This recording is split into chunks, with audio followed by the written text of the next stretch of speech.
Kim Jong-un's North Korea continues to be a cruel oddity as countries go. Although some progress has been made towards turning the People's Republic into something its people can actually, live in, by all accounts it's still a pretty ruthless place for the average citizen. In the video today we're looking at some brutal realities of life in the most secretive country in the world.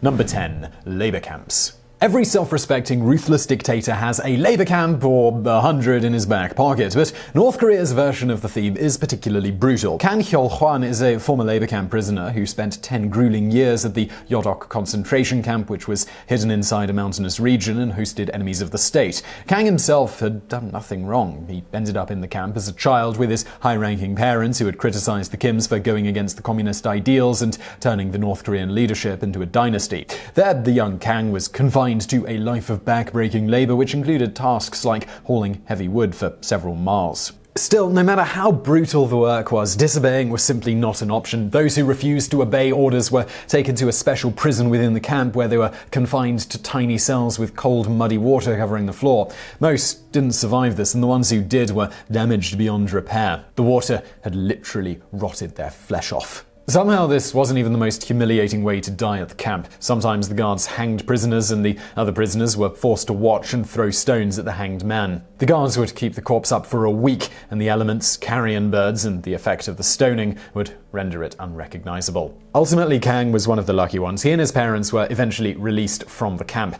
Unsurprisingly, Kang escaped the country the first chance he got and became the director of an NGO, North Korea Strategy Center, which is a de facto-led human rights organization. Number 9. Famines. It probably comes as no surprise that a country led as, let's say, erratically as North Korea has the occasional problem with food production. What you might not know is just how bad that situation is. The country is the territorial equivalent of a guy who's just one bounced paycheck away from not making rent. Almost every single mishap runs the risk of sending them plunging into a food shortage.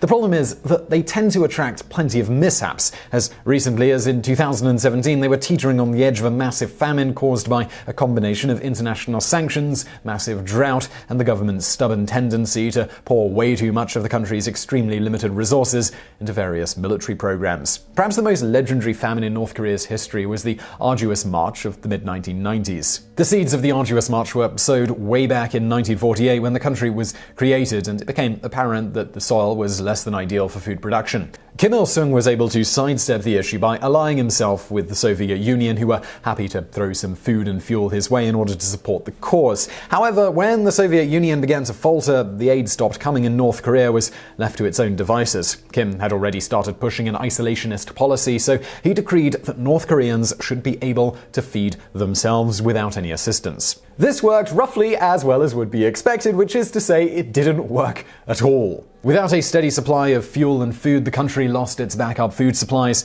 as well as the ability to produce chemical fertilizers for their own farms. When El Niño flooded a good chunk of North Korea's already scant farmland in 1995 and 1996, all ingredients for a disaster they were in place. The entire country hit panic mode. Farmers hid parts of their crops for themselves. International food relief was stolen and hoarded by elite officials as soon as shipments arrived. Soon, the government stopped distributing food altogether, and hundreds of thousands of desperate North Koreans were flooding out of the country, regardless of the travel ban and its repercussions. No one knows the true death toll of the famine because the North Korean leaders appear to pretend that it never happened. However, estimates indicate that it may have killed millions of people.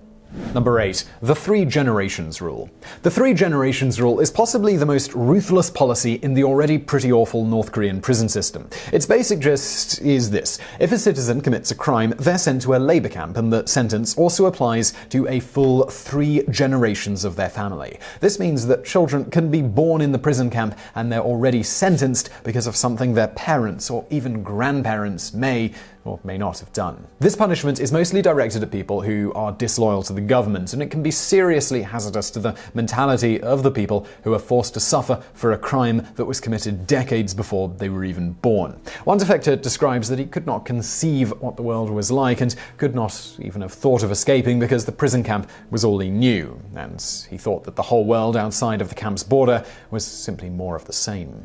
Number 7. Forced mass choreographies. North Korea has a strange tradition. Well, actually, it's got a lot of strange traditions, but one of the most famous ones is the Mass Games. It's a strange event that consists of parades, gymnastic performances, and impressive mass choreographies performed by scores of people. According to North Korean researcher Andrei Abrahamian, the Games are the official national narrative bundled into a 90-minute spectacle, and as such, they're highly valued by the leadership. But how does a broke isolationist country like North Korea have so many experts on choreography at its disposal? Well, that would of course be by force. In the past, up to 100,000 people have been mobilized to take part in the event. For the 2018 Mass Games, thousands and thousands of school children practiced from early morning to late at night, causing human rights groups to criticize the event as straight-up child labor.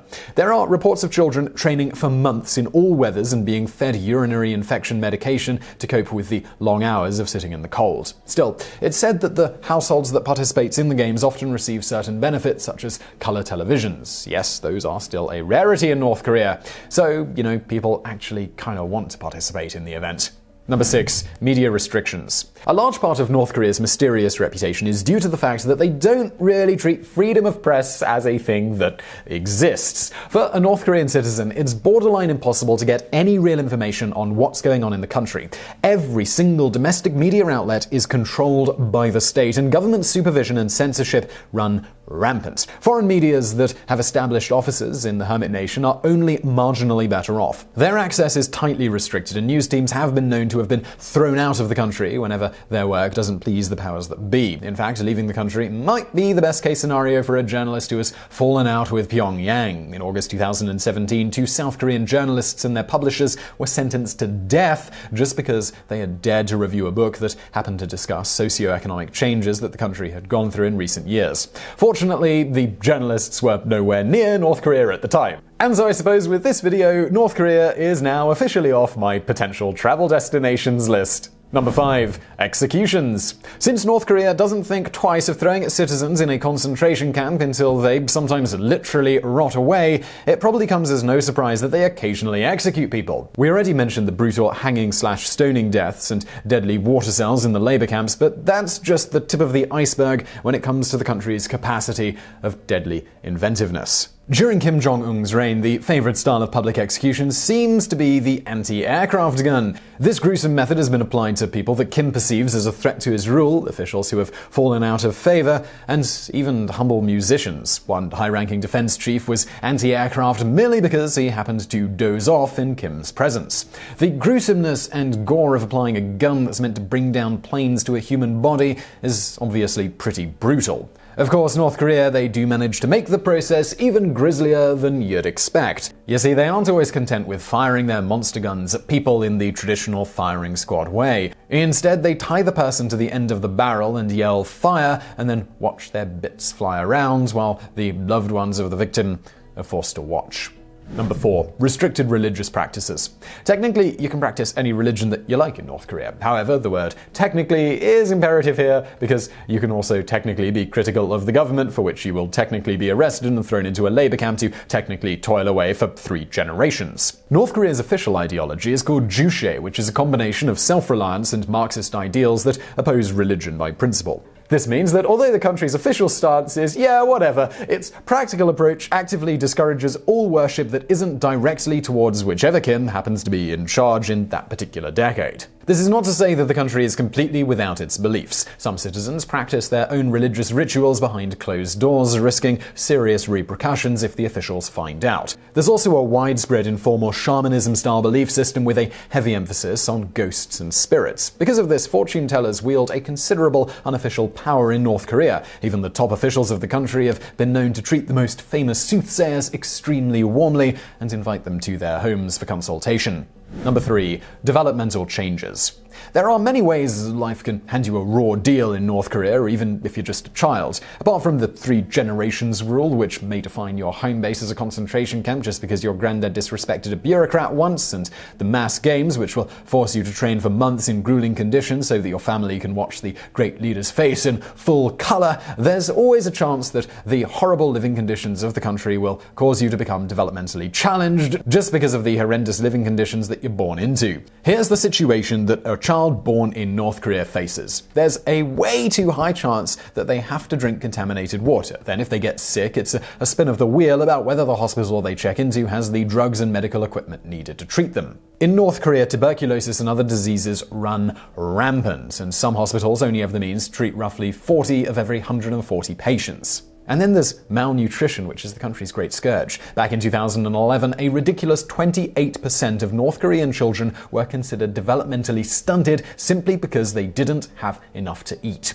Fortunately, recent years have seen some improvement, but the figure is still at 20%, which means as you're watching this, 1 in 5 North Korean children are still developmentally challenged simply because the country's leaders can't seem to figure out how food distribution works. Number 2. Life in the military.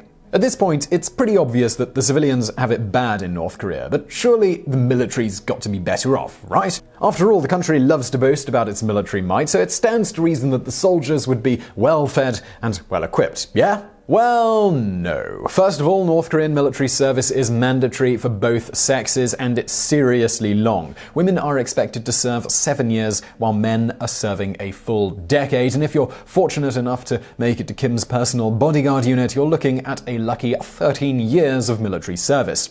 If you're pursuing higher education, you might get off with 3 to 5 years, which is still a pretty hefty chunk of your life, especially as you're going hungry for most of it. Although the special forces are obviously given special rations, the vast majority of the military deals with constant hunger. Sometimes they get 2 or 3 potatoes per meal, other times it's raw kernels of corn or corn with some rice mixed in. This is not an ideal diet for the physically orientated life of a soldier, which isn't helped by the fact that many soldiers are expected to both train and help out on the fields. They grow wiry and desperate, and many attempt to steal food or dessert. Although the military does give troops occasional leave when they need to recuperate, many of the soldiers are so weak with malnutrition that they can't even walk. The lucky families get to pick their children up every once in a while and feed them back to health. The unlucky ones will find out that their child starved to death while serving their country.